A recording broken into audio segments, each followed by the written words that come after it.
Você já viu aquele pôster clássico? Sol poente, acácia solitária, leão de perfil? Pois é tudo mentira, não no sentido de não existe. Claro que existe. Mas reduzir toda a África selvagem a esse cenário é como dizer que o Brasil é só praia e samba. A verdade é bem mais louca. A África não tem uma savana, ela tem 5. E cada uma é um mundo completamente diferente. Tem uma onde os elefantes têm pernas mais longas para não queimar as patas na areia quente. Outra onde as plantas são tão raras que 70% delas não existem em nenhum outro lugar do planeta. E tem até uma onde não é savana de jeito nenhum, mas é tão rico em vida que supera a Amazônia em diversidade vegetal por quilômetro quadrado. E o pior? A gente está perdendo esses mundos sem nem saber que eles existem. Hoje vamos viajar por 5 paraísos selvagens escondidos da África, do Kalahari ao Miombo, do Sahel ao Fynbos, e descobrir por que proteger a savana não basta, se nem sabemos quantas savanas existem. E a jornada começa com um lugar que nem parece África, mas é o coração da biodiversidade do continente.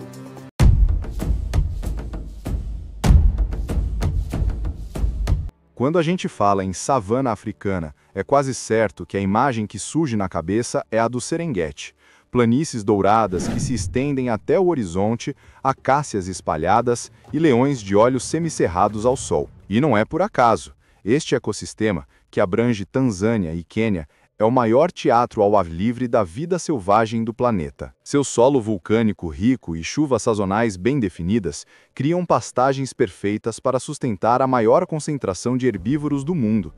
É aqui que acontece a Grande Migração, um espetáculo épico com 1,8 milhão de gnus, 300 mil zebras e milhares de antílopes percorrendo mais de 1.800 quilômetros em círculo, ano após ano. Eles não migram por aventura. É uma corrida contra a fome e a sede, guiada por instinto, memória coletiva e o cheiro da chuva ao longe. Mas o Serengeti não é só sobre números impressionantes, é sobre parcerias invisíveis. As zebras, com visão afiada, lideram o caminho detectando predadores antes que apareçam. Os gnus, com olfato apurado, encontram um pasto fresco escondido sob a grama seca. Juntos, formam uma mente coletiva que aumenta a sobrevivência de ambas as espécies. E quando chegam aos rios Grumete e Mara, o drama atinge seu ápice. Crocodilos de 5 metros esperam escondidos, correntes fortes arrastam os fracos e milhares morrem, mas os que sobrevivem garantem que o ciclo continue. Essa jornada não é caos, é engenharia ecológica em movimento, regenerando solos, espalhando sementes e alimentando predadores por todo o caminho. E falando em predadores, o Serengeti tem a maior densidade de leões do mundo. As leoas caçam em equipe, usando táticas quase militares para cercar búfalos e zebras. Os machos, com juba majestosa, protegem o território com ferocidade, muitas vezes enfrentando batalhas sangrentas contra rivais. Mas eles não são os únicos. Guepardos contam com velocidade de 100 km por hora para abater gazelas, hienas formam clãs matriarcais que desafiam até leões por carcaças, e leopardos se escondem nas árvores com suas presas para evitar roubos. Cada espécie tem seu papel, seu horário, sua estratégia, e tudo isso acontece em perfeito equilíbrio, até que o próximo viajante chegue. E ele não vem das planícies, ele vem do deserto.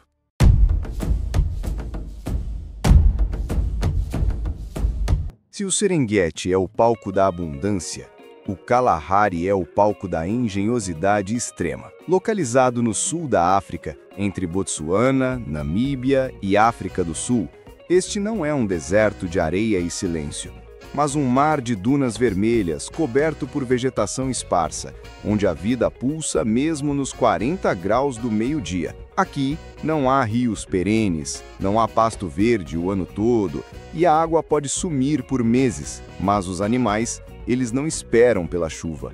Eles inventam formas de viver sem ela. O ratão do deserto, por exemplo, nunca bebe água.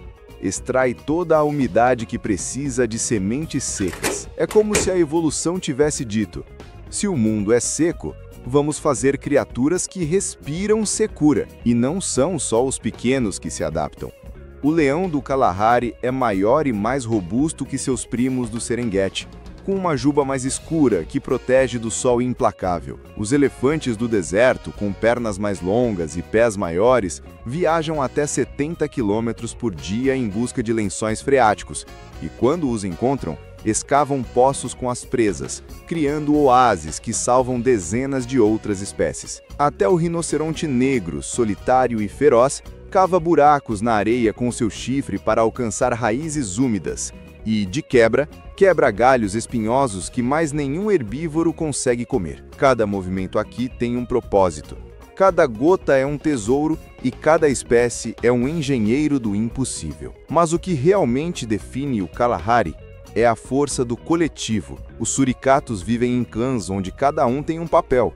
Uns cavam, outros caçam e os sentinelas ficam de pé, de olho no céu, emitindo alarmes específicos para águias, cobras ou leões. Os cães selvagens africanos, com 80% de sucesso nas caçadas, compartilham cada pedaço de carne, até com os feridos. Até as flores silvestres florescem apenas após o fogo, como se soubessem que a destruição é também renascimento. No Kalahari, ninguém sobrevive sozinho. E é justamente essa lição de cooperação em tempos de escassez que nos leva a um outro mundo, mais úmido, mais denso, mais esquecido. Bem-vindo ao Miombo, a floresta que o mundo ignorou.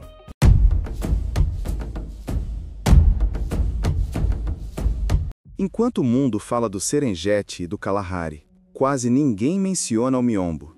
E é uma vergonha, porque este é o maior ecossistema de floresta seca tropical do planeta, estendendo-se por 1,9 milhão de quilômetros quadrados através de Angola, Zâmbia, Tanzânia, Moçambique, Malawi e Zimbábue. O Miombo não é uma savana aberta, nem uma floresta tropical úmida. É algo no meio. Árvores altas, de troncos retorcidos, copas em formato de guarda-chuva e um solo pobre que, paradoxalmente, sustenta mais de 8.500 espécies de plantas, mais da metade delas endêmicas, ou seja, não existem em nenhum outro lugar da Terra. E o segredo? O fogo. Aqui as chamas não são destruição, são renascimento. Muitas sementes só germinam depois de passar pelo fogo, como se a floresta soubesse que, para crescer, às vezes é preciso queimar. E a fauna? Ela é tão especial quanto a flora.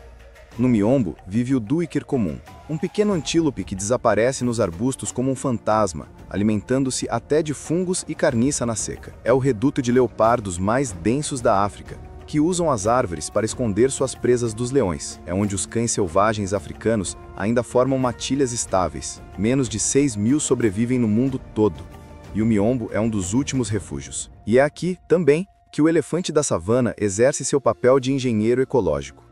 Derruba árvores para abrir clareiras, dispersa sementes por até 65 quilômetros e molda a paisagem inteira com sua passagem. Até as aves são únicas. A águia de asa preta se reúne em centenas para dormir em árvores à noite, em silêncio absoluto, como se respeitasse a solenidade do lugar. Mas o Miombo está em queda livre. 30% do ecossistema já desapareceu nas últimas 4 décadas, derrubado para carvão, agricultura e madeira. As temperaturas sobem, as chuvas ficam irregulares, e espécies como o saçabi, ou topi, e o kudu maior, veem seus habitats se fragmentarem. E o mais trágico, ninguém está olhando. Enquanto o Serengeti recebe milhões de turistas, o Miombo luta em silêncio. Mas há esperança. Projetos como a Pan-African Miombo Initiative estão replantando árvores nativas, e comunidades locais, descendentes dos povos Bantu, estão retomando o papel de guardiãs ancestrais dessa floresta. Porque o Miombo não é só madeira ou carvão, é memória viva. E é justamente essa memória que nos leva a um lugar ainda mais extremo, a fronteira entre o deserto e o impossível.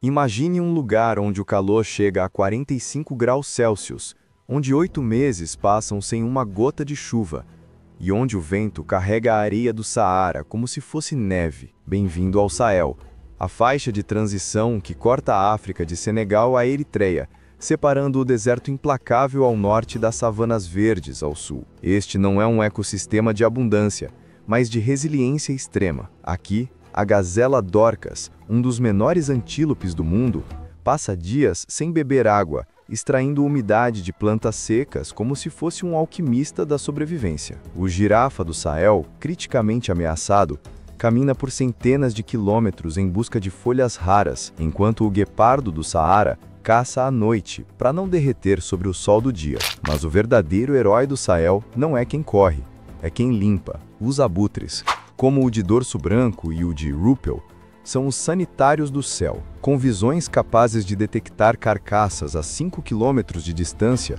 consomem toneladas de carne podre por ano, evitando surtos de antraz, botulismo e outras doenças. Mas nos últimos 30 anos, 89% dos abutres do Sahel desapareceram, vítimas de veneno, linhas elétricas e até de crendices que usam suas partes em rituais. Sem eles, os cadáveres apodrecem no chão e o equilíbrio colapsa. É um lembrete sombrio.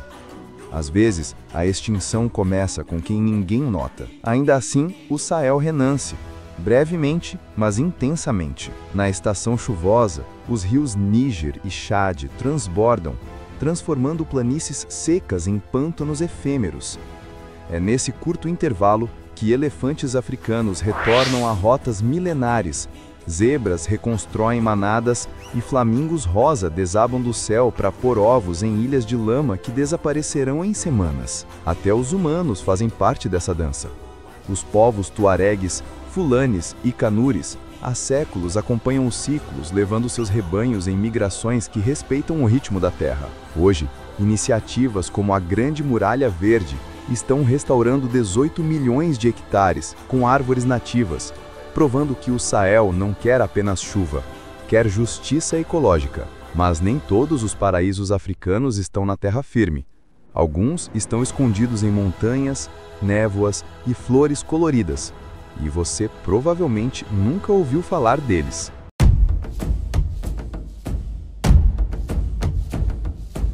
Prepare-se para esquecer tudo o que você pensava sobre a África, porque no cabo ocidental da África do Sul existe um lugar onde não há leões, nem elefantes, nem acácias, mas onde cada passo que você dá pisa em uma espécie que não existe em nenhum outro lugar do planeta. Esse lugar se chama Fynbos, um bioma único, classificado como Patrimônio Mundial da Unesco e o mais biodiverso do mundo em termos de plantas por quilômetro quadrado. São 9.000 espécies de plantas e 70% delas são endêmicas. Sim, mais espécies de flores aqui do que em toda a floresta amazônica.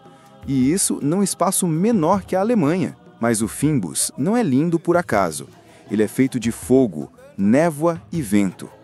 Seus solos são pobres, o clima é mediterrâneo e os incêndios sazonais não destroem, regeneram. Muitas plantas, como as proteas gigantes e as éricas coloridas, só liberam sementes depois de queimadas, como se precisassem morrer para renascer. E a fauna?